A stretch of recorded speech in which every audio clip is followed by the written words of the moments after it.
Na palavra do Senhor. Cumprimento a igreja com a paz do Senhor, amém? Foi falado, inclusive cantado agora, pelo Paulo Henrique, a respeito do caráter de Deus, que Ele é um Deus de aliança, um Deus de promessa, um Deus que não é homem para mentir, mas que a palavra dele vai se cumprir, amém?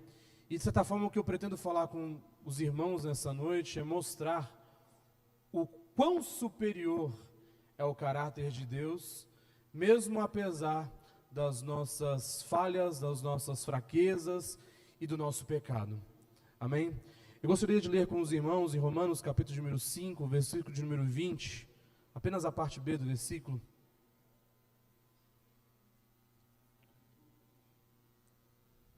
A parte B do versículo diz: mas aonde o pecado abundou, superabundou a graça. Mais uma vez, vamos repetir no 3, 1, 3. Mas onde o pecado abundou. Oremos, Pai Celestial, nós te damos graças, Senhor, pela oportunidade, meu Deus, de estarmos na Tua casa nessa noite. Meu Deus, que o Senhor fale à Sua igreja, que o Senhor mostre, meu Deus, o tamanho, a dimensão, a maravilhosa, meu Deus, superabundante graça que vem do Senhor, ó Pai Celestial. Que nos cerca, meu Deus, de tal forma, Senhor, e faz ser quem nós somos, Pai, para a honra e glória do Teu nome, Senhor. É o que te peço, te agradeço, em nome do Senhor Jesus Cristo. Amém e amém. Se nós formos ler os capítulos anteriores de Romanos, amém, Paulo, ele joga a pá de cal na humanidade. Porque ele diz, lá em Romanos capítulo 3, versículo número 23, que todos pecaram, sem exceção, e que por causa disso todos estão separados da glória de Deus. E no capítulo de número 5, logo antes de ele escrever o versículo número 20, onde ele diz que onde o pecado abundou, a graça superabundou. No versículo de número 12, ele diz que por um homem entrou o pecado no mundo, e o problema é que quando o pecado veio, ele não veio sozinho, mas ele veio acompanhado. Eu não diria bem acompanhado, mas mal acompanhado. Ele vem acompanhado da morte. E entenda que morte, meu irmão, e justamente porque todos pecaram, a morte, ela também passou a todos os homens. E a prova disso é que todo mundo morre. A prova de que o pecado entrou no mundo é que todos nós estamos destinados a morrer. Todos nós um dia, primeiramente, vamos experimentar a morte física. A humanidade em geral, sem Cristo, ela está morta espiritualmente, ela está separada do Senhor. E um dia, quando soar a trombeta, Jesus Cristo vai voltar para julgar os povos, e todos terão que prestar contas perante Ele, e aqueles cujo nome não estiver no livro da vida, vão ter que pagar pelos seus pecados. E aí nós teremos a terceira morte, a morte eterna, a condenação final. Nós vemos no mundo que nós vivemos, e basta você ligar a televisão, basta você ler o noticiário na internet, um mundo dominado pelo pecado. Porque cada vez que você liga a sua televisão, cada vez que você lê as notícias, você vê o mundo indo de mal a pior, o pecado escancarado na nossa cara. Amém? Porque o mundo jaz no maligno, todos pecaram, e a morte veio e acabou com tudo. Amém? E pior, trouxe corrupção de costumes, de valores, de princípios. Só que, por mais que o pecado, ele tenha entrado no mundo, e tenha trazido este cenário caótico, tanto que alguns até mesmo chegam a duvidar da existência de um Deus, porque tão caótico é o mundo, que parece que não existe um Deus bom e todo-poderoso, que está controlando todas essas coisas. Mas apesar do mundo ser caótico, e a Bíblia afirma que o pecado abundou, em Romanos 5:20.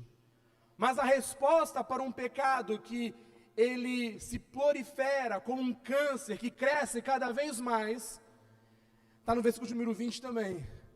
É que Deus manifestou a sua graça superabundante. Se o pecado foi grande, a graça é ainda maior. Se as nossas falhas se acumularam, a graça de Deus, ela sobressai a tudo isso. Ou seja, apesar da humanidade ter pecado, Deus, não levando em conta o pecado da humanidade, Ele intervém na história com o seu favor não merecido, a sua graça, para corrigir o destino deste mundo. Mas João, mas de que forma que a graça de Deus, ela superabunda sobre o pecado, para que Deus lhe corrija a direção, o curso deste mundo? Primeiro, porque a graça traz salvação. Tito capítulo de número 2, versículo de número 11, diz que a graça de Deus se há manifestado, trazendo salvação a todos os homens. Mas João, mas por que é favor não merecido? Lembra que eu disse que todos pecaram? A palavra de Deus também no livro de Romanos, no capítulo número 6, o verso de número 23, diz que a recompensa pelo pecado é a morte. É um dia você aparecer perante o justo juiz, prestar contas, e não existe escapatória, a não ser que você creia no nome do nosso Senhor Jesus Cristo como o único e suficiente Salvador. Porque se você não tiver este advogado de defesa, já era, a recompensa pelo pecado é a morte. Ou seja, só tem um jeito de você ser salvo, só tem um jeito de você não morrer, só tem um jeito de você não ir para o lago de fogo. E eu não sou politicamente correto para esconder a verdade, porque tem pessoas que viveram antes de mim, que morreram por causa dela. Então eu não vou ser covarde e medroso de não dizer qual é a verdade. Efésios 2:8, a salvação é pela graça, por meio da fé.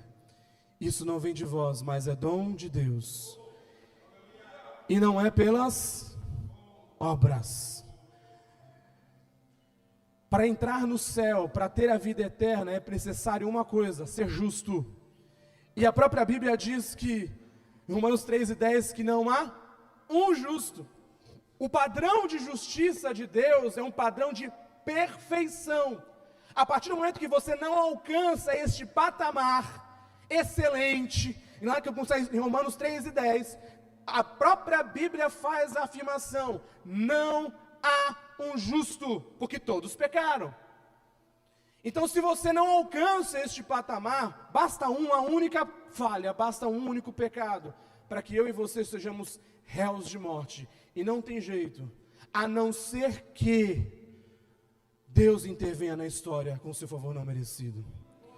E por mais que em Romanos capítulo 3, versículo número 23, diz que todos pecaram e destituídos estão da glória de Deus, no versículo de número 24 diz: sendo, pois, justificados gratuitamente pela sua graça, pela redenção que há no nome de Jesus Cristo.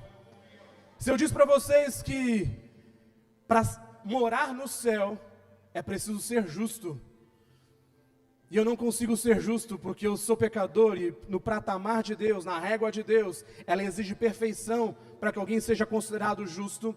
Deus manifesta a sua graça em pessoa, Jesus Cristo, que toma o meu e o seu lugar na cruz, leva sobre si os meus e os seus pecados, e não apenas isto, ele viveu uma vida de justiça aqui na terra. Tanto que lá em Filipenses capítulo 2, versículo de número 6, diz que ele foi obediente até a morte, e morte de cruz. Se eu não fui justo, Jesus Cristo foi justo no meu lugar, para que agora, em Romanos 3:24, Paulo fale: sendo justificados gratuitamente pela sua graça, pela redenção que há em Cristo Jesus. Ele morreu para que eu pudesse ser justo. Porque justificar alguém, no sentido bíblico, é tornar alguém justo. E veja que o texto é muito claro em dizer que é justificados gratuitamente pela...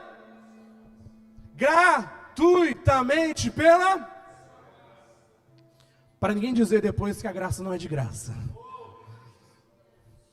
Acho que Paulo deixou bem claro que não há um centavo, não há nenhuma boa obra, não há nada que eu possa fazer para acrescentar no sacrifício perfeito de Jesus Cristo.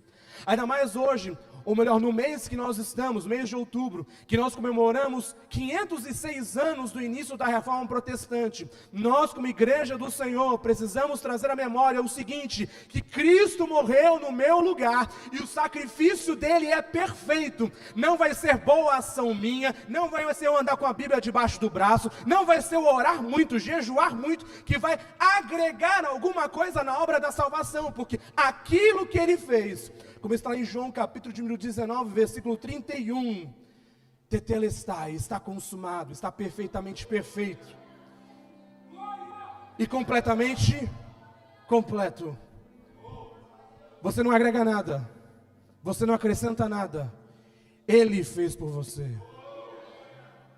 E não importa quantos pecados sejam, não importa quão terrível seja este pecado, você pode ser um homicida, um estuprador, um mentiroso, um adúltero, seja lá o que for, um desobediente, um infiel, mas por meio do sangue de Jesus Cristo, a justificação gratuita pela sua graça. Não há pecado, não há multidões de pecados que não possam ser encobertas. Então, por mais que o pecado possa ter abundado, a graça de Deus superabundou, amém?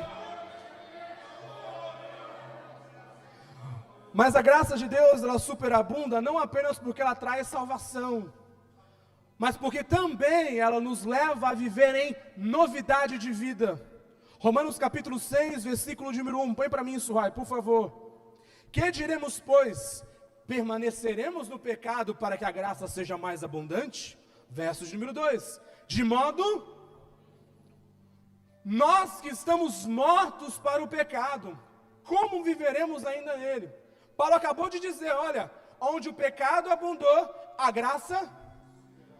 Aí o problema é que no século I, o cristianismo ele era muito criticado, principalmente no meio dos judeus, porque eles diziam que o evangelho era uma doutrina perigosa. Porque a partir do momento que você está ensinando as pessoas de que elas são salvas, não por mérito, não por boas ações, não por boas obras, boas atitudes, porque você foi bonzinho aos olhos de Deus, mas você é salvo apesar de você não merecer, você estaria incentivando as pessoas a viver no pecado. E Paulo diz, nós que somos salvos, permaneceremos no pecado para que a graça de Deus, ela superabunde, ou abunde ainda mais. No verso 2, ele diz, de modo, no grego, os estudiosos dizem que esta é a forma mais forte de você dizer não no grego, né? Nem morto, é como se Paulo tivesse dito isso. E no versículo número 2 ele diz, como nós, estando mortos no pecado, permaneceremos ainda nele. Mas como assim, Paulo? Eu morri para o pecado? De que jeito? Verso de número 3. Ou não sabeis que todos quanto fomos batizados em Jesus Cristo, fomos batizados na sua morte? Verso 4. De sorte que fomos sepultados com ele pelo batismo na morte, para que como Cristo ressuscitou dos mortos pela glória do Pai, assim andemos nós também em novidade de vida. Para você entender a grandeza da graça de Deus e a grandeza daquilo que Cristo fez na cruz, não apenas os meus pecados foram levados por Jesus, eu também fui junto. Paulo está dizendo que quando Cristo foi crucificado, eu também fui crucificado juntamente com Ele. Quando Cristo morreu, eu também morri. Verso número 6, por favor. Sabendo isso, que o nosso velho homem foi com Ele crucificado, para que o corpo do pecado seja desfeito, a fim de que não sirvamos mais ao pecado. Quando Cristo morreu, Ele não morreu sozinho, eu morri também. Para que a minha velha natureza, para que a minha velha criatura, que tem prazer no pecado, que é escrava do pecado, ela morresse. Porque veja, como é que a relação entre um senhor e escravo terminava no passado? Se fosse dada a alforria para o escravo, ou se o escravo morresse. Jesus preferiu nos matar. espiritualmente falando, a nossa velha natureza. Ele mata para que nós não sejamos mais escravos do pecado. Porque lembrando, como está escrito lá em João capítulo 8, versículo 34, a todo aquele que peca é escravo do pecado. Então existe um Senhor que impõe a sua vontade à humanidade, que é o pecado, e ele é implacável, ele faz a sua vontade prevalecer, e só existe um jeito de você ser livre deste domínio, desta escravidão, se você foi crucificado com Jesus Cristo pela fé. Só que Paulo vai dizer no versículo de número 4 que nós lemos, que não apenas nós fomos crucificados com Cristo para que a minha velha natureza morresse, mas da mesma forma como Cristo ressuscitou dentre os mortos, nós também ressuscitamos com Ele para andar em novidade de vida. Eu tenho certeza que você já deve ter, nas suas aulas de história, na escola, ou mesmo em documentários, na televisão, enfim, já deve ter visto, que ao final da Segunda Guerra Mundial, os Estados Unidos lançaram 2 bombas lá em Hiroshima e Nagasaki. E o poder destrutivo dessas 2 bombas é impressionante.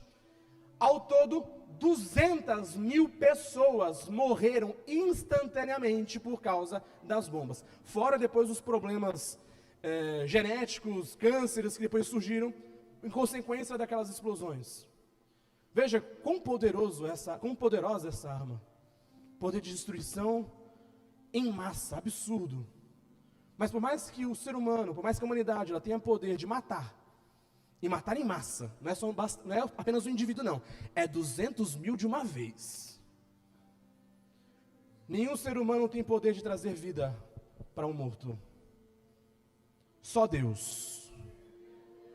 E o que Paulo está dizendo aqui é que não apenas Cristo ressuscitou, Deus não ressuscitou apenas um. Deus ressuscitou toda a sua igreja juntamente com Cristo. Entenda uma coisa, o poder que há em mim, para que eu ande em novidade de vida, para que eu seja uma nova criatura em Cristo Jesus, não é uma filosofia bonita, amém?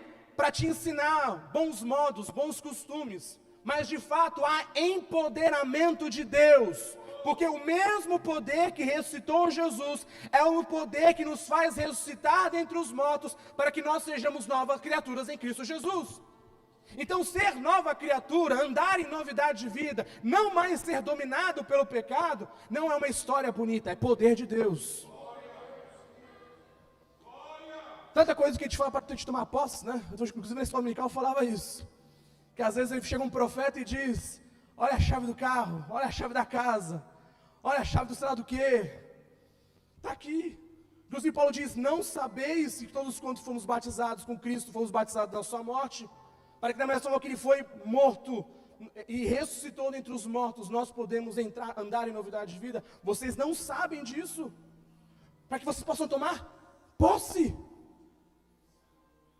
Amém?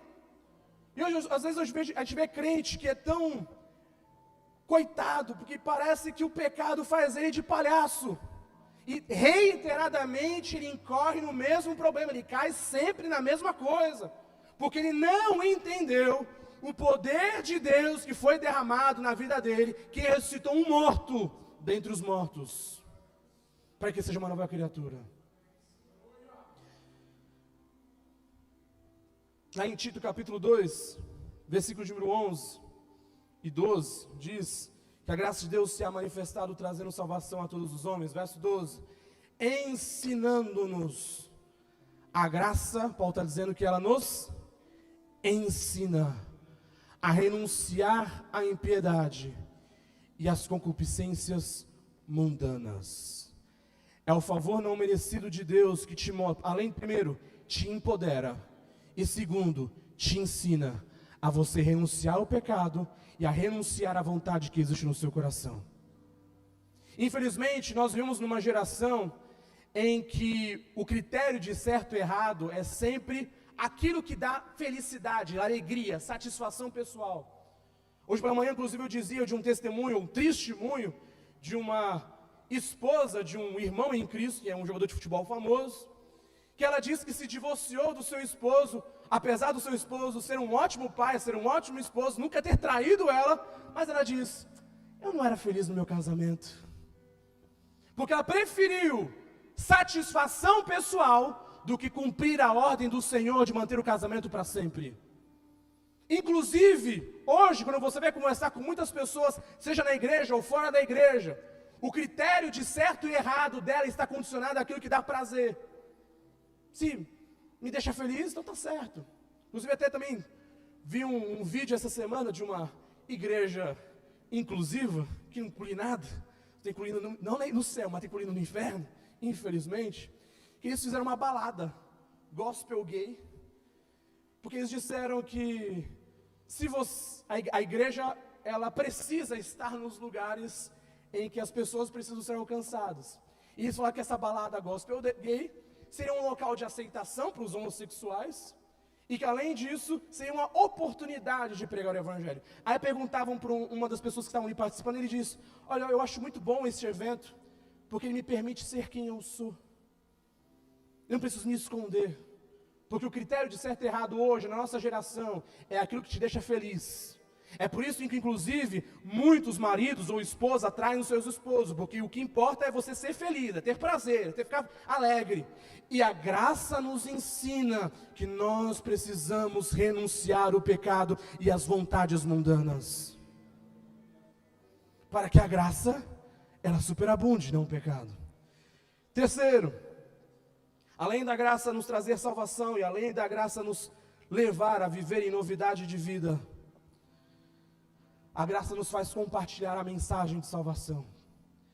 Se existem pessoas aí fora que estão debaixo do domínio do pecado, somente levando uma mensagem do evangelho, que a graça vai se manifestar na vida delas, para que a graça superabunde. Eu gosto de ver sempre o exemplo do apóstolo Paulo, lá em 1 Coríntios capítulo número 15, versículos número 9 e 10. 1 Coríntios 15, 9 e 10. Porque eu sou o menor dos apóstolos, que não sou digno de ser chamado apóstolo, pois que persegui a igreja de Deus. Mas,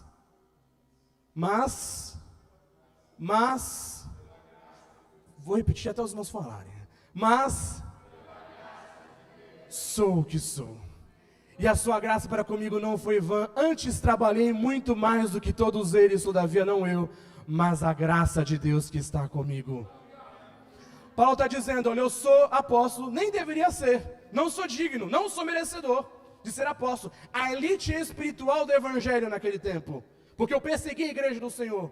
Mas apesar de eu não ser merecedor, primeiro, Deus me fez apóstolo. E segundo, por mais que eu seja apóstolo e não seja merecedor, eu ganhei muito mais almas para Jesus do que todos eles. Eu trabalhei muito mais do que todos eles. Ele diz, até parece que se corrigindo: todavia não eu, mas a graça de Deus que está comigo. Você só vai ter êxito no seu trabalho como cristão pregando o evangelho se você confiar na graça. E às vezes a gente olha para Paulo, parece que Paulo é um grande pregador, eloquente, ainda mais quando a gente lê as cartas dele, porque ele não tem papas na língua, né? Ele fala a verdade, doa quem doer. Mas lá em 2 Coríntios capítulo 10, verso 10, Paulo diz o seguinte, põe para mim, 2 Coríntios 10 e 10, Paulo está dizendo das críticas que ele recebia, porque as suas cartas dizem, são graves e fortes. Quando Paulo está escrevendo carta, sai de baixo, mas quando ele está pessoalmente, a presença do corpo e a palavra desprezível. Paulo está dizendo, eu trabalhei muito mais que todos eles, mas o que as pessoas dizem a respeito de mim é que quando eu estou lá pessoalmente, parece que eu não sou ninguém, eu não tenho impostação, a minha palavra é desprezível, ou seja, eu não tenho oratória, eu não falo bem, eu não chamo atenção pela capacidade de retórica, amém? Mas este homem, apesar dessas limitações, às vezes a gente ignora esses problemas humanos que todo mundo pode ter. Ele confiou na graça. E se você vai ler, por exemplo, Atos dos Apóstolos, capítulo número 19, quando Paulo chega lá em Éfeso e começa a pregar o evangelho, no versículo de número 11 e 12, diz que Paulo operava maravilhas extraordinárias. No verso 12 diz que pegavam um lenço de Paulo, talvez ele tinha secado o suor naquele lenço, levavam os enfermos, e os enfermos eram, mas Paulo não sabia falar. Mais para frente, no versículo de número 18 a 20, diz que o evangelho, ele se propagou de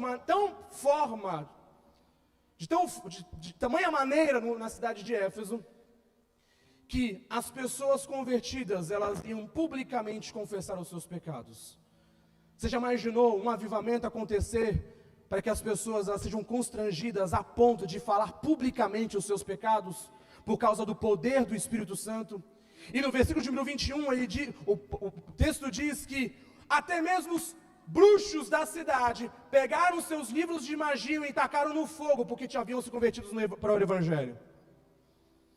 Você já imaginou um avivamento que até mesmo os centros de macumba vão ter que ser fechados, centros espíritas, os bruxos vão ter que queimar os seus livros, porque eles vão se converter para o Evangelho.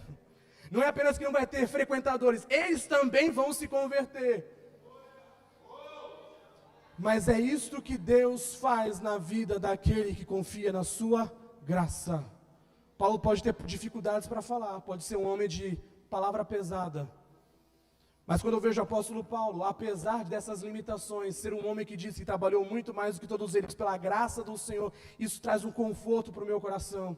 Isso deveria trazer um conforto para o seu coração, para que você seja um instrumento da graça de Deus no local que você estiver, seja na sua escola, seja no seu trabalho, seja para os seus vizinhos, seja na sua rua, seja na fila do banco, na fila do mercado, aonde você chegar, não porque você seja capaz, não porque você possa, não porque você seja inteligente, porque Deus não está preocupado em procurar pessoas para si que sejam fortes, inteligentes, sábias, capazes, que falem bem, que tenham eloquência. Deus quer pessoas que se coloquem na posição da graça, para que sejam instrumentos da graça do Senhor, para propagar esta graça àqueles que estão nas trevas, para que aonde abundou o pecado, a graça superabunde.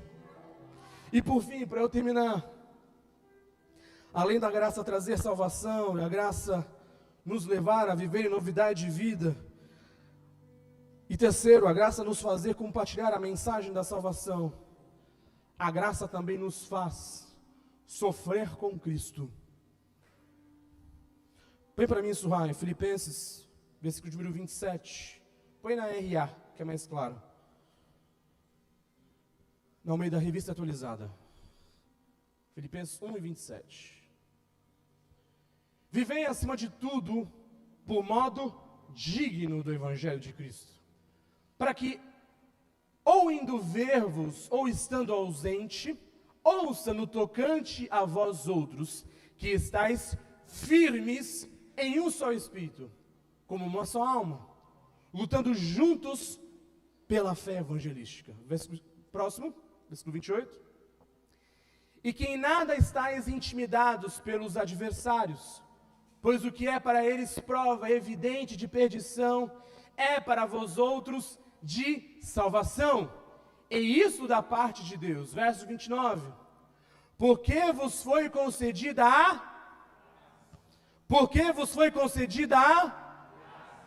de padecerdes por Cristo, e não somente de crer nele. Paulo está escrevendo para a igreja de Filipos: olha, eu sei que vocês estão passando por um momento difícil. Há adversários que têm se colocado contra a igreja, contra o Evangelho. Mas fiquem tranquilos, porque além de vocês terem recebido o privilégio, a graça, o favor de não merecido, de crer em Cristo para a salvação, vocês também não receberam a graça, o favor não merecido de sofrer por causa de Cristo. Você pode falar para mim, mas João, eu acredito que sofrer ninguém goste, né? Não seja uma coisa legal, ninguém gosta de sofrer, ninguém gosta de passar dor. Mas se é por causa de Cristo, até isto é um favor não merecido. Porque veja no versículo número 28, para os seus adversários, o fato deles estarem perseguindo vocês, é a prova da perdição. Mas para vocês, é prova da salvação. Se eu sofro com Cristo, isso é a prova de que realmente eu estou na graça. Isso é a prova de que realmente eu estou firme. Isso é a prova de que realmente eu fui salvo por Ele. Tanto que em Romanos capítulo 8, versículo de número 17 diz: se somos filhos, somos também herdeiros, herdeiros de Deus e co-herdeiros com Cristo. Parte final do versículo. Se com Ele sofremos, também com Ele seremos. Você está aguardando a volta do Senhor Jesus Cristo?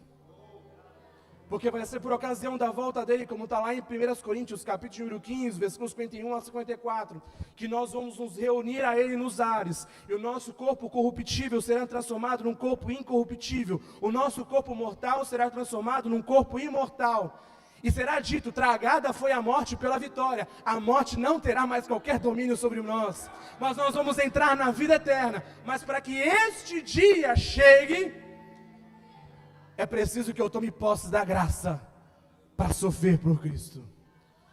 E meu irmão, você vai ter que sofrer lutando contra o pecado, renunciando ao pecado. Você vai ter que sofrer sendo perseguido por causa da verdade. Como eu disse antes, tem pessoas que morreram por nome de Cristo, se tornaram mártires. Talvez na nossa época, pelo menos no Brasil, ninguém vai precisar morrer. Pelo menos não fisicamente, mas talvez socialmente.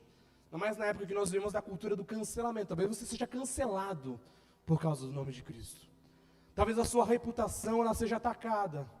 Talvez você seja considerado bobo, trouxa, otário, porque está todo mundo, né, se enlameando no pecado e você está permanecendo fiel, esposo da mesma esposa, servindo o mesmo Deus, não tendo o seu coração contaminado pelas riquezas deste mundo, não tendo o seu coração contaminado pela mentira, mas permanecendo na fé, quando está todo mundo errado, porque você sabe que sofrer com Cristo é a prova de que quando Ele se manifestar, você será glorificado com Ele.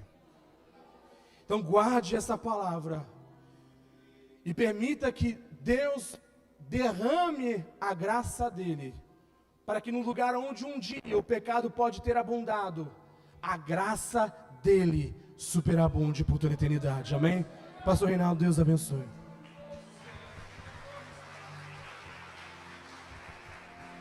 Glória a Deus. Bendito é o nome do Senhor Jesus. Irmãos, não é necessário nós falarmos, amém, a respeito da graça de Deus, mas eu quero, juntamente com a igreja, cantar um corinho, amém? E você que ouviu a palavra do Senhor Jesus, se hoje você quer voltar para Cristo, é a oportunidade que Jesus está lhe dando. Você que ainda não é evangélico, mas se você quer aceitar a Jesus como teu Salvador nesta noite, é a oportunidade que Jesus está lhe dando. Amém? Me dá um som maior.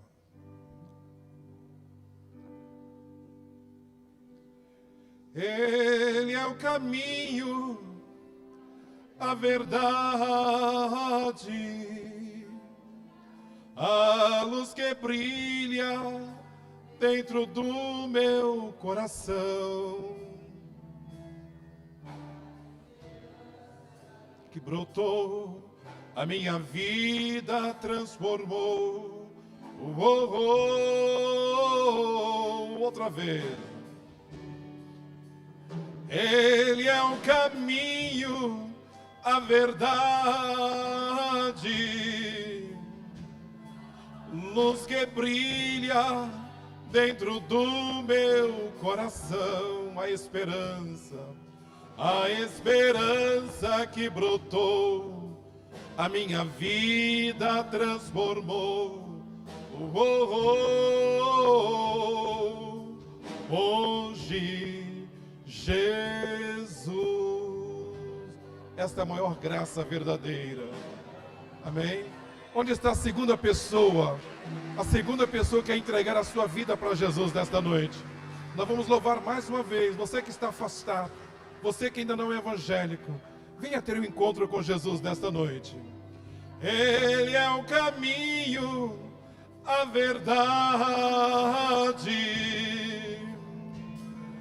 a luz que brilha dentro do meu coração, a esperança que brotou, a minha vida transformou. De novo.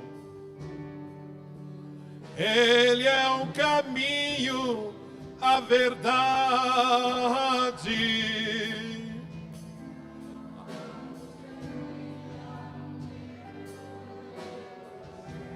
a esperança que brotou, a minha vida transformou. Oh, oh, oh, oh. Hoje Jesus. Tem mais alguém nesta noite que você se afastou da casa do Pai e hoje você quer voltar para a casa do Pai nesta noite? Você que ainda não é evangélico, você quer aceitar a Jesus como teu Salvador nesta noite?